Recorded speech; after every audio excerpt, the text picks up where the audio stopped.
Imagine controlar quase todo o petróleo de um país inteiro. Não 10%, não 30%, mas quase tudo. Agora imagine fazer isso sem ser rei, sem ser imperador e sem comandar um exército. Apenas usando estratégia, números e negociações. Essa é a história de John D. Rockefeller. Para alguns, um gênio absoluto dos negócios. Para outros, o maior vilão corporativo da história. Hoje você vai entender por quê.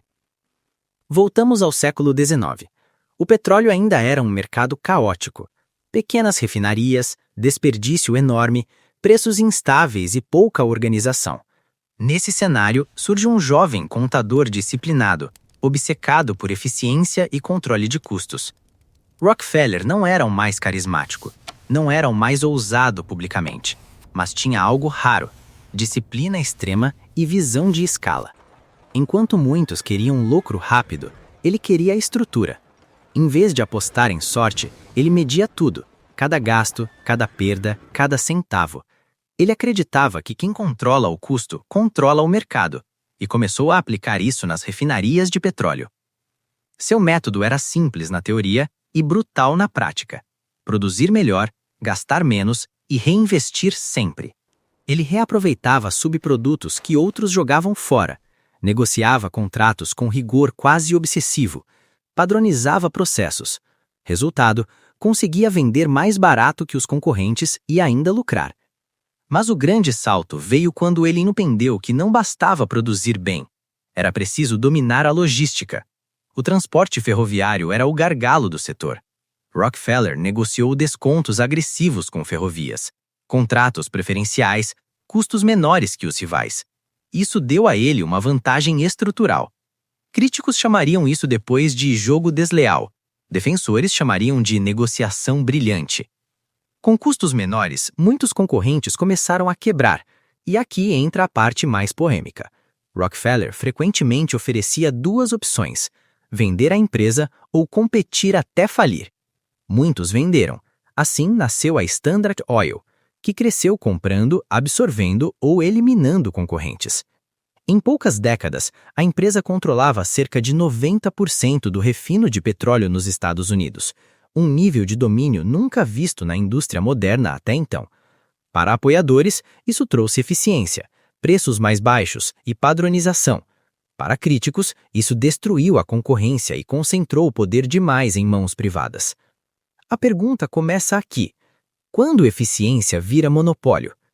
O poder da Standard Oil ficou tão grande que o governo americano decidiu agir. Após investigações e processos, a Suprema Corte ordenou a divisão da empresa por prática monopolista. Era uma punição histórica. O império seria quebrado em várias partes. Mas acontece algo inesperado. As empresas resultantes da divisão se valorizam fortemente no mercado. Rockefeller, que era grande acionista, acaba ficando ainda mais rico depois da quebra. Um dos maiores paradoxos da história econômica.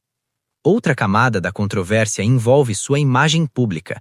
Durante anos, Rockefeller foi visto como símbolo de ganância corporativa. Então ele começa a direcionar grandes fortunas para a filantropia, financia universidades, pesquisas médicas, educação e saúde pública. Milhões de pessoas foram beneficiadas por essas doações. Isso levanta outra dúvida: redenção genuína ou estratégia de reputação? Alguns historiadores argumentam que ele ajudou a profissionalizar a indústria moderna. Outros afirmam que ele criou o manual do monopólio privado. Há quem diga que ele barateou energia para a população. Há quem diga que ele sufocou a livre concorrência. O que é fato é que muitas práticas que ele usou hoje são ensinadas em escolas de negócios: escala, verticalização, controle de cadeia produtiva, eficiência operacional e reinvestimento contínuo. Então voltamos à pergunta inicial: Rockefeller foi gênio ou vilão? Talvez ele tenha sido as duas coisas ao mesmo tempo. Um estrategista extraordinário que expandiu os limites da eficiência empresarial, mas também um concentrador extremo de poder econômico. Um construtor de sistema e um dominador de mercado. A história não costuma ser feita de heróis puros ou vilões absolutos. E talvez seja por isso que o nome Rockefeller ainda provoca debate mais de um século depois. Agora eu quero saber de você. Quando alguém domina um mercado inteiro, Isso é prova de genialidade ou sinal de perigo? Deixe nos comentários e até a próxima.